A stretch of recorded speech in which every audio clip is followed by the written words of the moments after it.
We need to have a serious conversation about the consequences of climate change. The United Nations is informing the world about the consequences of climate change and encouraging its audience to have productive conversations about the topic.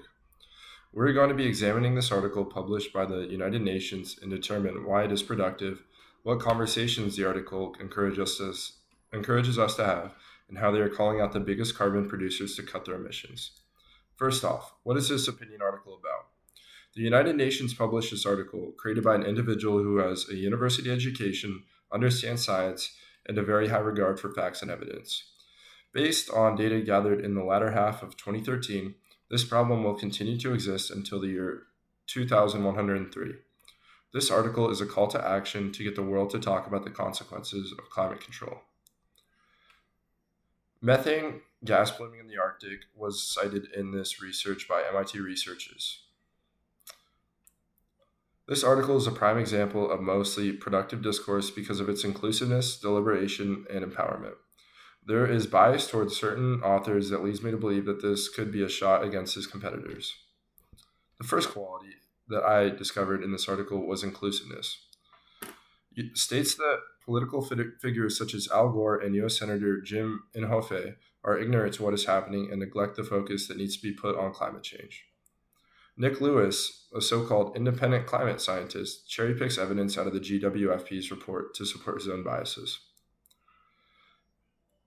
This article proves that it is not purely productive discourse. Due to the author's biases, he calls out researchers and politicians based off his own beliefs with little to no evidence. He uses multiple sources, such as MIT scientists, UN Intergovernmental Panel on Climate Change, United Kingdom's Global Warming Policy Foundation, and media sources such as The Question. The deliberation also is supported by the fact that it is stated in the article that life in all forms is incredibly adaptable. But he also argues why the increasing rate of carbon dioxide in our atmosphere is going to outpace life's adaptability. Deliberation has a positive impact on the productive discourse because it gets the audience to look at both sides of the argument and gather their own thoughts and opinions. Another example of productive discourse in this article is empowerment. As quoted, as a soon to be grandfather concerned about the generation of millions of young students, this proves that our author is not only encouraging us to think about ourselves, but the generations that follow us. Another quality that supports the empowerment idea is that it states that he is looking out for university students that are the next leaders of the part of the Senior Advisory Council of the International Association of University Presidents, which can also help back the climate change proposals.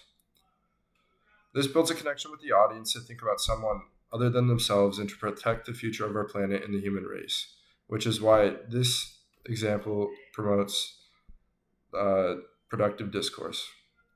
This article is a very well put together opinion-based article that states the human race needs to realize the consequences of how much carbon we are putting into the atmosphere.